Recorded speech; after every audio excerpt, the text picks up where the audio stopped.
अश्वत्थामा की गलती को श्री कृष्ण ने था सुधारा। एक अभागी माँ को मिला था सहारा। हो लंबी आयु बढ़ाए परिवार का मान, माँ रख रही है व्रत, तुम करो कुल का गुणगान। आप सभी माताओं बहनों को जितिया व्रत की ढेर सारी शुभकामनाएं। हर साल जितिया का व्रत माताएं अपने बच्चे की खुशहाली, सुख समृद्धि और उनकी लंबी आयु की कामना के लिए रखती हैं। और साथ ही जिन महिलाओं को संतान नहीं होती है वह भी संतान प्राप्ति के लिए इस व्रत को रखती हैं। इस दिन माताएं भगवान जीमूत वाहन की और चील और सियारिन की पूजा करती हैं। यह व्रत हर साल कृष्ण पक्ष की अष्टमी तिथि को रखा जाता है। जीवित पुत्री का व्रत इस साल 25 सितंबर को रखा जाएगा।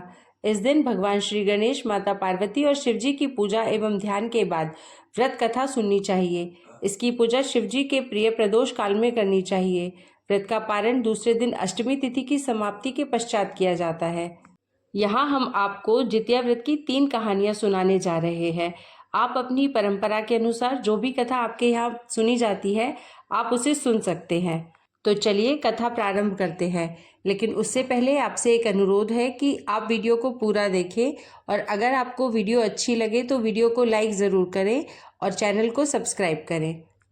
पहली पौराणिक कथा के अनुसार गंधर्वों के राजकुमार का नाम जीमूत वाहन था। वे बड़े उदार और परोपकारी थे। जीमूत वाहन के पिता ने वृद्धावस्था में वानप्रस्थ आश्रम में जाते समय इनको राज सिंहासन पर बैठाया, किंतु इनका मन राजपाट में नहीं लगता था। वह राज्य का भार अपने भाइयों पर छोड़कर स्वयं वन में पिता की सेवा करने चले गए। वन में ही जीमूत वाहन को माल्यवती नामक राजकन्या से भेंट हुई और दोनों में प्रेम हो गया। एक दिन जब वन में भ्रमण करते हुए जीमूत वाहन काफी आगे चले गए, तब उन्हें एक वृद्धा विलाप करते हुए दिखी। पूछने पर वृद्धा ने रोते हुए बताया, मैं नागवंश की स्त्री हूँ, मुझे एक ही पुत्र है। पक्षीराज गरुड़ के कोप से मुक्ति दिलाने के लिए नागों ने यह व्यवस्था की है कि वे गरुड़ को प्रतिदिन भक्षण हेतु एक युवा नाग सौंपते हैं। आज मेरे पुत्र शंखचूड़ की बलि का दिन है। आज मेरे पुत्र के जीवन पर संकट है और थोड़ी देर बाद ही मैं पुत्र विहीन हो जाऊंगी। एक स्त्री के लिए इससे बड़ा दुख क्या होगा कि उसके जीते जी उसका पुत्र ना रहे। जीमूत वाहन को यह सुनकर बड़ा दुख हुआ। उन्होंने उस वृद्धा को आश्वस्त करते हुए कहा, डरो मत, मैं तुम्हारे पुत्र के प्राणों की रक्षा करूंगा। आज उसके स्थान पर स्वयं मैं अपने आप को उसके लाल कपड़े में ढककर वध्यशिला पर लेटूंगा, ताकि गरुड़ मुझे खा जाए पर तुम्हारा पुत्र बच जाए। इतना कहकर जीमूत वाहन ने शंखचूड़ के हाथ से लाल कपड़ा ले लिया और वे उसे लपेटकर गरुड़ को बलि देने के लिए चुनी गई वध्यशिला पर लेट गए। नियत समय पर गरुड़ बड़े वेग से आए और वे लाल कपड़े में ढके जीमूत वाहन को पंजे में दबोचकर पहाड़ के शिखर पर जाकर बैठ गए। गरुड़ ने अपनी कठोर चोंच का प्रहार किया और जीमूत वाहन के शरीर से मांस का बड़ा हिस्सा नोच लिया। इसकी पीड़ा से जीमूत वाहन की आंखों से आंसू बह निकले और वह दर्द से कराहने लगे। अपने पंजे में जकड़े प्राणी की आंखों में से आंसू और मुंह से कराह सुनकर गरुड़ बड़े आश्चर्य में पड़ गए, क्योंकि ऐसा पहले कभी न हुआ था। उन्होंने जीमूत वाहन से उनका परिचय पूछा। जीमूत वाहन ने सारा किस्सा कह सुनाया कि कैसे एक स्त्री के पुत्र की रक्षा के लिए वह अपने प्राण देने आए हैं। आप मुझे खाकर भूख शांत करें। गरुड़ उनकी बहादुरी और दूसरे के प्राण रक्षा के लिए स्वयं का बलिदान देने की हिम्मत से बहुत प्रभावित हुए। उन्हें स्वयं पर पछतावा होने लगा। वह सोचने लगे कि एक यह मनुष्य है जो दूसरे के पुत्र की रक्षा के लिए स्वयं की बलि दे रहा है, और एक मैं हूँ जो देवों के संरक्षण में हूँ किंतु दूसरों की संतान की बलि ले रहा हूँ। उन्होंने जीमूत वाहन को मुक्त कर दिया। गरुड़ ने कहा, हे उत्तम मनुष्य, मैं तुम्हारी भावना और त्याग से बहुत प्रसन्न हूँ। मैंने तुम्हारे शरीर पर जो घाव किए हैं उसे ठीक कर देता हूँ। तुम अपनी प्रसन्नता के लिए मुझसे कोई वरदान मांग लो। राजा जीमूत वाहन ने कहा कि हे पक्षीराज, आप तो सर्वसमर्थ हैं। यदि आप प्रसन्न हैं और वरदान देना चाहते हैं तो आप सर्पों को अपना आहार बनाना छोड़ दें। आपने अब तक जितने भी प्राण लिए हैं उन्हें जीवन प्रदान करें। गरुड़ ने सबको जीवन दान दे दिया और नागों की बलि न लेने का वरदान भी दिया। इस प्रकार जीमूत वाहन के साहस से नाग जाति की रक्षा हुई। गरुड़ ने कहा, तुम्हारी जैसी इच्छा वैसा ही होगा।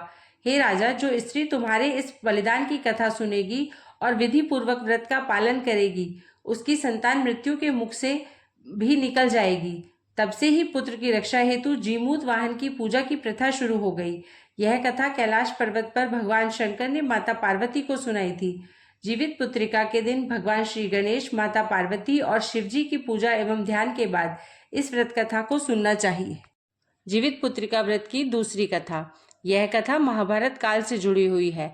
महाभारत युद्ध के बाद अपने पिता की मृत्यु के बाद अश्वत्थामा बहुत ही नाराज था और उसके अंदर बदले की आग तीव्र थी, जिस कारण उसने पांडवों के शिविर में घुसकर सोते हुए 5 लोगों को पांडव समझकर मार डाला था।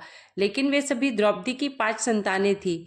उसके इस अपराध के कारण उसे अर्जुन ने बंदी बना लिया और उसकी दिव्य मणि छीन ली, जिसके फलस्वरूप अश्वत्थामा और नाराज हो गए और उन्होंने उत्तरा की अजन्मी संतान को गर्भ में मारने के लिए ब्रह्मास्त्र का उपयोग किया, जिसे निष्फल करना नामुमकिन था। उत्तरा की संतान का जन्म लेना आवश्यक था, जिस कारण भगवान श्री कृष्ण ने अपने सभी पुण्यों का फल उत्तरा की अजन्मी संतान को देकर उसको गर्भ में ही पुनः जीवित कर दिया। गर्भ में मरकर जीवित होने के कारण उसका नाम जीवित पुत्रिका पड़ा और आगे जाकर यही राजा परीक्षित बना। तब से ही इस व्रत को किया जाता है। जीवित पुत्रिका व्रत में चिल्हो सियारों की एक कथा भी सुनी जाती है। वह कथा इस प्रकार है। एक वन में सेमर के पेड़ पर एक चील रहती थी। पास की झाड़ी में एक सियारन भी रहती थी।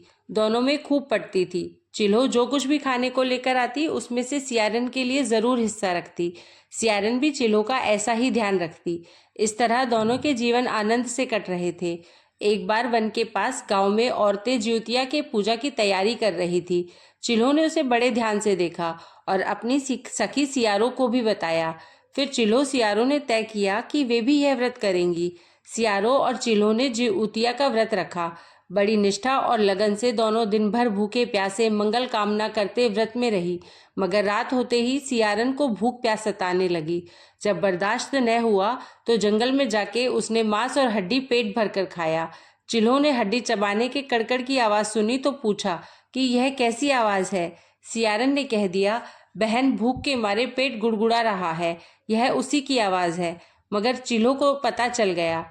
उसने सियारन को खूब लताड़ा कि जब व्रत नहीं हो सकता तो संकल्प क्यों लिया था। सियारन लज्जा गई, पर व्रत भंग हो चुका था। चिल्हो रात भर भूखे प्यासे रहकर व्रत पूरा की। अगले जन्म में दोनों मनुष्य रूप में राजकुमारी बनकर सगी बहनें हुई। सियारन बड़ी बहन हुई, उसकी शादी एक राजकुमार से हुई। चिल्हो छोटी बहन हुई, उसकी शादी उसी राज्य के मंत्री पुत्र से हुई। बाद में दोनों राजा और मंत्री बने। सियारन रानी के जो भी बच्चे होते वे मर जाते, जबकि चिल्हो के बच्चे स्वस्थ और हट्टे कट्टे रहते। इससे उसे जलन होती। उसने कभी उनका सर कटवाकर डब्बे में बंद करा दिया, पर वह शीश मिठाई बन जाती और बच्चों का बाल तक बाका न होता। बार बार उसने अपनी बहन के बच्चों और उसके पति को मारने का प्रयास भी किया, पर सफल न हुई। आखिरकार दैव योग से उसे भूल का एहसास हुआ। उसने क्षमा मांगी और बहन के बताने पर जीवित पुत्रिका व्रत विधि विधान से किया, तो उसके पुत्र भी जीवित रहे।